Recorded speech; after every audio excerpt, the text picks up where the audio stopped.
네, 2025년 5월 22일 이정훈입니다.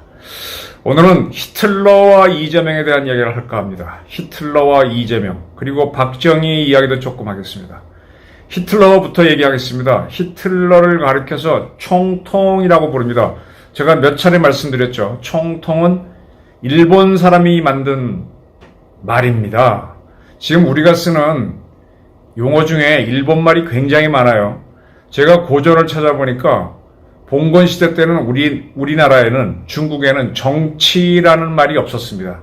그냥 다스리다라는 거를 다스릴 치로 표현하고, 벼슬이 높은 사람은 정승이다 하고 정자를 표현했지, 정치란 말은 없었고, 경제라는 말도 없고, 사회라는 말도 없습니다. 이런 말들은 개화기에, 영어로 얘기하면 사회는 society, 경제는 economy, politics 이런 게 들어왔을 때 이거를 어떻게 옮기느냐 하고 일본의 근대화 과정에서 한자를 잘 아는 학자들이 연구하다가 자기네들이 한자를 주업해서 만든 새로운 한자입니다. 이런 설명을 여러 차례 드렸죠. 그래서 총통도 뭔가 하면, 지금 총통은 대만에서는 영어로 president라고 번역하는 거를 총통이라고 쓰고 있습니다. 한자로. 그래서 우리는 총통이 대통령과 같은 걸로 아는데, 총통은 총리의 총자에다가 대통령의 통자를 합친 겁니다. 일본 사람들이, 히틀러는 자기가 바이마르 공화국의 총리가 됐다가 대통령까지 겸합니다. 그러면서 그거를 두 가지 다 직책을 겸하니까 독일 사람들도 그걸 표현할 직책이 없었어요.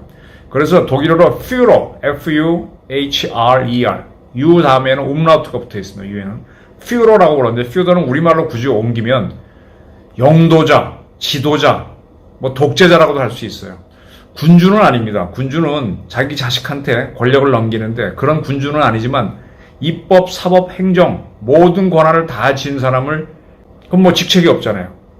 행정부에서는 대통령, 사법부에서는 대법원장, 입법부는 국회의장, 그러는데 세 개 다 가지고 있으니까 영도자란 표현으로 퓨러라고 그러는데, 그 퓨러를 일본 친구들이 번역할 때 뭘로 번역할까 하다가 영도자라고 했으면 되는데, 그냥 명사화하기 위해서 총통이라고 해서 지금 우리는 히틀러를 총통이라고 부르고 있습니다. 자, 히틀러가 이런 퓨러가 된 과정을 설명드릴게요. 히틀러는요, 1차 대전을 일으키기 전에 독일, 그러니까 그 유명한 프로시아가 독일을 작게 통일해서 그게 하나의 제국이 되죠. 그 다음에 그 독일이 통일할 때, 프로시아가 통일할 때 빠진 나라가 오스트리아입니다. 오스트리아는 신성 로마 제국을 이었다고 해서 독자 노선을 거두면서 헝가리하고 합쳐서 오스트리아 헝가리 제국으로 있습니다. 그 오스트리아 헝가리 제국이 독일, 즉 프로시아하고 굉장히 사이가 안 좋았는데 1차 대전을 일으키기 전에 두 나라가 동맹을 맺습니다. 그런 오스트리아에서 태어난 사람이 히틀러입니다. 히틀러는 그래서 독일군에 뭘로 들어오는가 하면, 쉽게 말하면 쫄병으로 들어와요. 2등병으로 들어와서 1등병 쭉 하다가 전쟁 때 죽지 않고 살아남았는데 막판에 아마 상사까지인가 올라갔을 거예요. 전쟁 중에는 계급 진급이 빠르죠.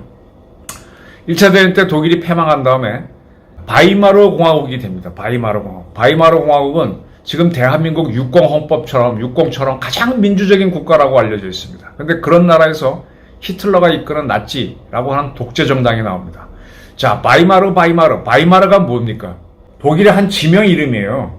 제가 몇 차례 말씀드렸지만은, 황제가 군주면은 제국, 왕이 군주면 왕국, 공작이 군주면 공국, 후작이면 후국, 그렇게 됩니다. 그렇게 이제 왕 말고 공작이나 후작 이런 나라들은 영주잖아, 영주. 그래서 그런 나라들, 그러니까 영주들이 이끄는 나라는 영국이라 합니다. 무슨 영 할 때 영국. 영국의 영자가 아니라. 그런 영국 중에 하나가 바이마르 공국인가 있었을 거예요. 바이마르 공국에서 장관을 했던 유명한 사람이 아주 자신이 없는데 괴테일 겁니다. 괴테. 그렇게 이제 프러시아가 각 나라를 통일했지만은, 독일 제국을 만들었지만은 아직 연방 성격이 강했기 때문에 바이마르 공국이 있었던 거죠.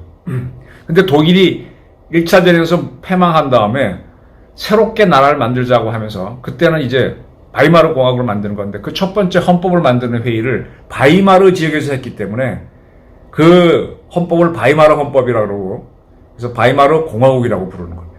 바이마르는 지금 어딘가 하면은 독일 저기 아주 내륙 지역이에요. 저는 뭐 가본 적은 없는데 튀링겐주에 있는 지금도 바이마르라고 하는 도시가 있습니다. 독일 튀링겐주에 있는 도시입니다. 여기서 괴테의 고향이죠. 아주 유명하죠. 그래서 이제 바이마르 공화국이 만들어졌습니다. 근데 여기에서는 이게 참 재밌는 게 지금하고 그때의 독일은요. 바이마르 공화국은 군주를 없애버렸죠. 군주가 있던 프러시아 제국이 1차 대전을 일으켰기 때문에 군주를 없애고 지금식으로 얘기하면 의원 내각제를 합니다. 의원 내각제에서는 대통령을 뽑죠. 대통령은 국가 원수로만 있고 모든 권력은 총리가 갖습니다. 그런데 이게 왕국 내지 제국에서 유래된 것이라서 이 대통령이 무슨 권한을 갖는가 하면은 군 통수권은 가져요. 국가 원수라서 힘은 없는데 국가 원수라서 외교관들이 오게 되면 그들을 상대하는 외교권 일부하고 군 통수권을 갖습니다. 따라서 그는 계엄령을 선포한 권한이 있어요. 계엄령을 선포하고 총리를 바꿔치울 수가 있습니다. 그때 이제 독일 바이마르 공화국에서 대통령을 한 사람이 누군가 하면은 1차 대전 때 꽤 유명하게 싸운 독일 장군 출신인데 힌덴부르크인가 그럴 겁니다. 그 힌덴부르크는 계엄령으로 2명의 총리를 갈아치운 적이 있습니다. 그리고 나서 히틀러가 이끄는 나치당이 굉장히 선동적이에요. 이거는 반공산주의, 이름은 사회주의 무슨 당, 노동자당인가 이렇게 했지만 사실은 굉장히 반공산주의적 정당이었죠. 근데 그가 이끄는 당이 원내 1당이 되는데 과반수는 못 구해서 지금 독일 가보게 되면은 뭐 연립정권으로 권력을 쥐잖아요. 그래서 나치당도 연립을 해가지고 정권을 지었는데 근데 그 총리가 마음에 안 들면은 계엄령 선포해서 총리를 대통령이 갈아버리면 그만입니다. 그럴 때 이 일당은 됐지만은 과반수를 못 얻은 상태에서 독일 의사당이 갑자기 화재가 납니다. 이 화재를 일으킨 거는 네덜란드 출신 공산주의자가 불을 낸 거예요. 이걸 가지고 히틀러가 이 독일 의회 화재 사건을 갖고 큰 사건을 일으킵니다. 권력을 전체를 지기 위한 거죠. 그래서 이거 공산주의자들이 일으켰다. 그래서 공산주의자를 막기 위해서는 내가 애국자니까 내가 국회도 입법권을 갖고 있지만 나도 법을 제정할 수 있는 권한, 입법권을 가져야 된다라고 하면서 그 유명한 줄숫자, 권력을 주는 수권법이라는 걸 만듭니다. 이 수권법도 정식 명칭은 제가 찾아봐야 되는데 민족과 국가의 위기를 제거하기 위한 법률, 민족과 국가의 위기 제거법입니다. 미국이 9.11 테러 나간 다음에 패트리어트법 만들었듯이 비상사태니까 비상사태라고 만든 거죠. 공산주의자들이 이렇게 날뛰어서 독일 바이마르 공화국의 국회를 불지르는구나. 그래서 국가와 민족의 위기를 극복하기 위한 법률을 만듭니다. 이 법에서 제1조가 뭔가 하면은 법은 입법부에서 만들지만 독일 행정부도 법을 만들 수 있다. 뭐 등등입니다. 이게 뭔가 하면 즉 입법권을 총리가 이끄는 행정부도 갖는다. 이렇게 하는 거죠. 이 법을 아주 협박 속에 해서 그때 뭐 독일 의회 방화 사건으로 인해서 공산주의자들이 국회에 많았는데 다 날려버립니다. 아주 막 피해 숙청을 하니까 그 국회가 통과되고 또 힌덴부르크 대통령도 겁을 먹고 그 법을 승인해 줍니다. 그때 대통령 권한이 좀 있었어요. 그래서 그 법을 갖고 하고 난 다음에 힌덴부르크가 압박을 받아서 사퇴합니다. 그러니까 히틀러는 이제 과반수가 넘는 당을 차지한 데다가 그 다음에 대통령을 밀어내고 본인이 대통령에 오르니까 두 가지 지책을 다 경합니다. 근데 입법부도 완전히 장악한 거고 의원 내각 지국가니까 행정부도 장악해갖고 사법부도 사실상 장악하게 되니까 독일 언론이 그를 독재자라고 표현하면 골로 가니까 영도자, 지도자에서 피러라고 부른 걸 일본이 그걸 총통이라고 번역했던 겁니다. 그렇게 해서 전권, 입법, 사법, 행정 모든 권한을 쥐고 이제 대통령까지 됐으니까 통수권까지 진 거죠. 그러면서 나치당이 39년도에 1차 대전을, 2차 대전을 일으키는 광란의 시기로 가는 겁니다. 그 다음에 제가 일본의 군국주의를 설명드릴게요. 일본 메이지 시절, 명치 천황 때 입헌 군주정을 합니다.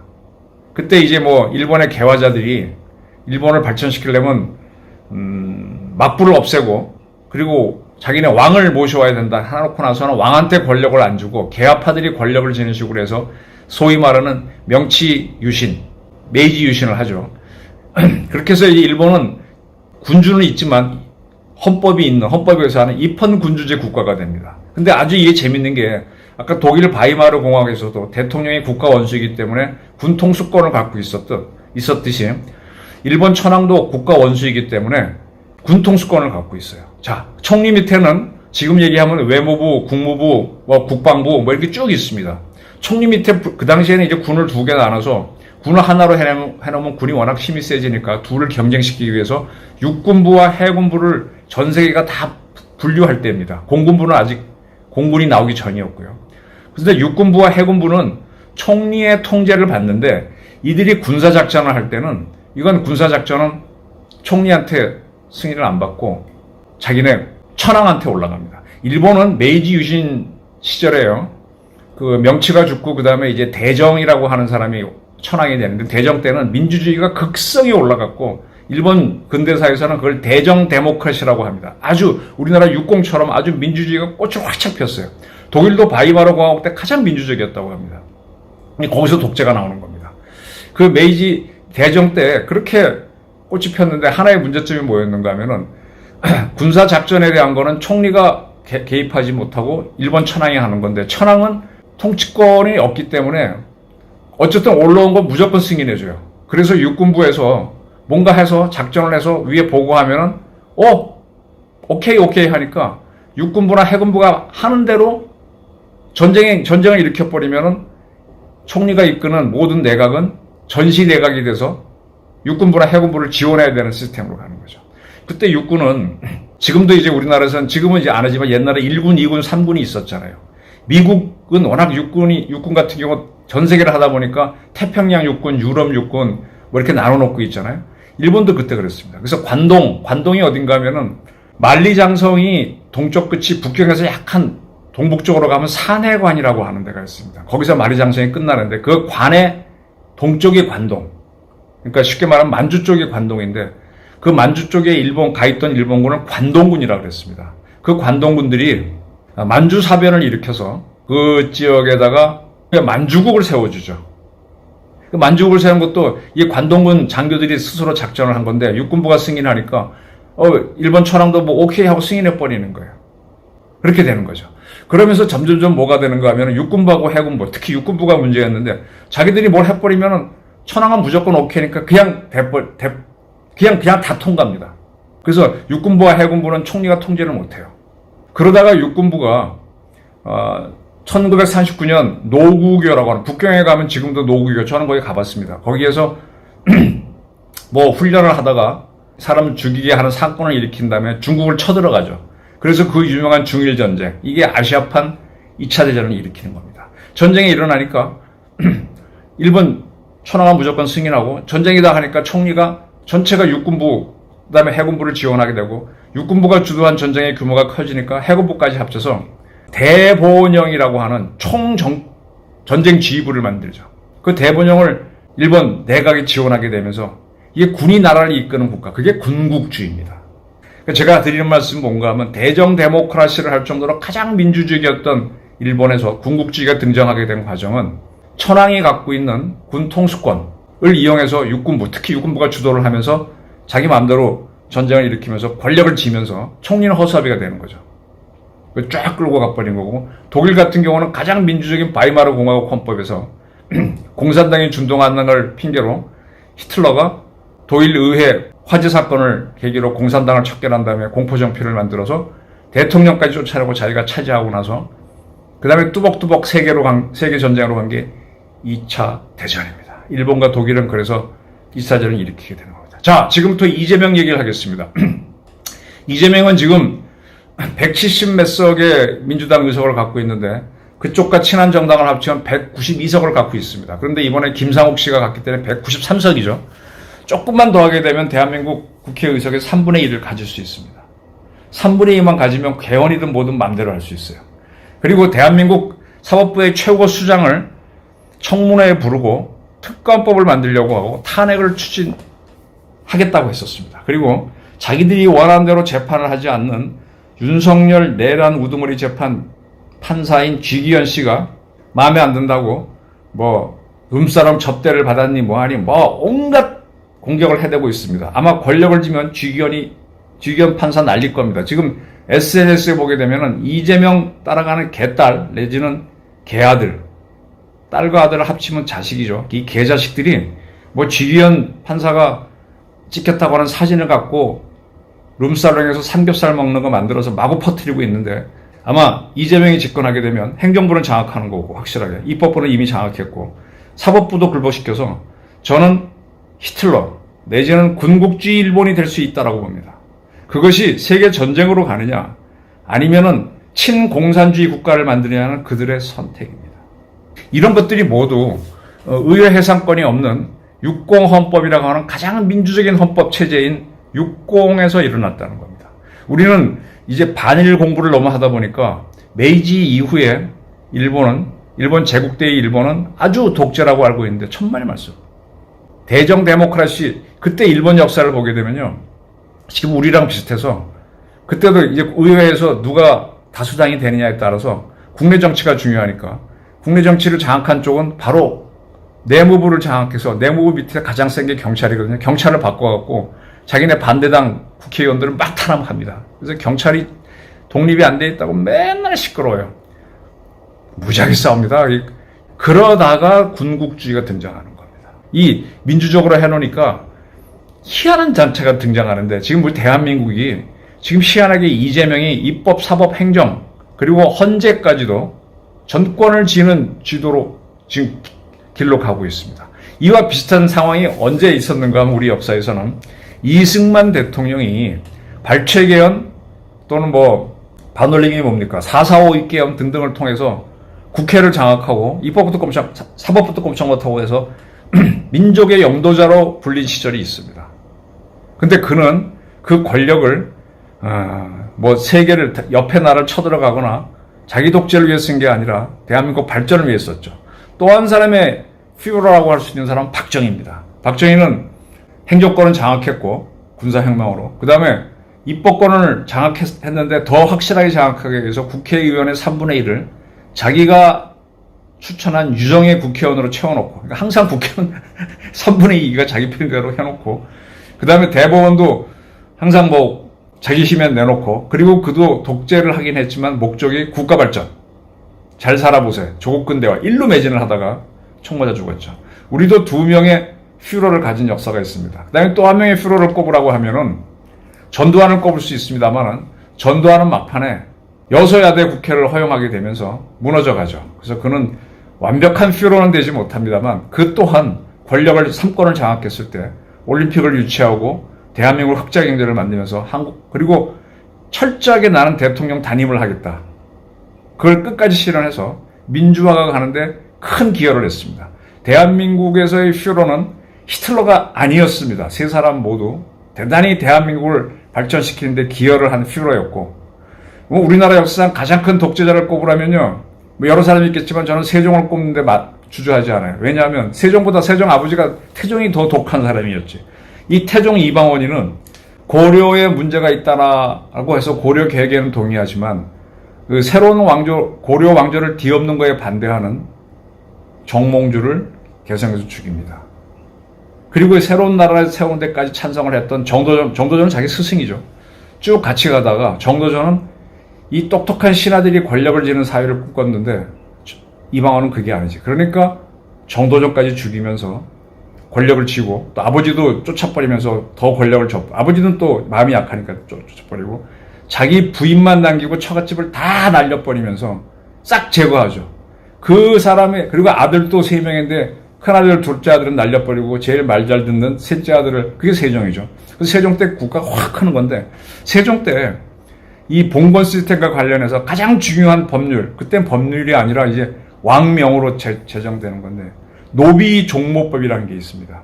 조선이란 나라 임진왜란 전까지는 양반이라고 하는 세력이 굉장히 적고요. 평민도 적고 노비가 굉장히 많았어요. 이 지배층이 소수이고 피배층이 많을수록 사회는 안정됩니다. 어느 선까지는 발전 속도도 빨라요. 근데 나중에 올라가게 되면 사람의 이 창조성은 공평하기 때문에 노비 중에서도 머리 좋은 사람이 나와갖고 사회를 발전시켜야 되는데 그런 사람 기회가 없잖아요. 유럽 사회에서는 그런 사람들이 평민 축에 해당되는 사람들이 먼저 기술을 갖고 사회로 나와서 부르주아가 되면서 나중에 노예들도 해방되면서 확 발전했는데 초기에는 그 수를 제한해야만 발전되는데 세종이 바로 노비 종보법을 만드는데 그게 뭔가 하면 양반이라고 하는 자들이 종이나 이런 사람들하고 관계를 가져서 아이를 낳으면은 그 아이의 신분은 엄마를 따라간다. 그러니까 절대로 노비를 안 내려주는 겁니다.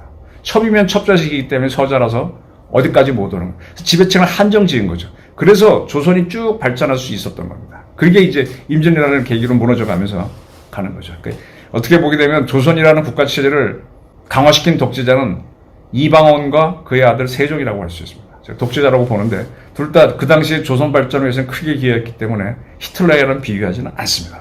자, 우리의 박정희, 이승만 박정희 전두환은 퓨러였지만 국가 발전을 하기 위해서 상당히 노력한 히틀러나 일본의 군국주의자와는 다르다라는 게 제 주장이고요. 근데 지금 이재명은 입법, 사법, 행정을 다 쥐는 단계로 가고 있어요.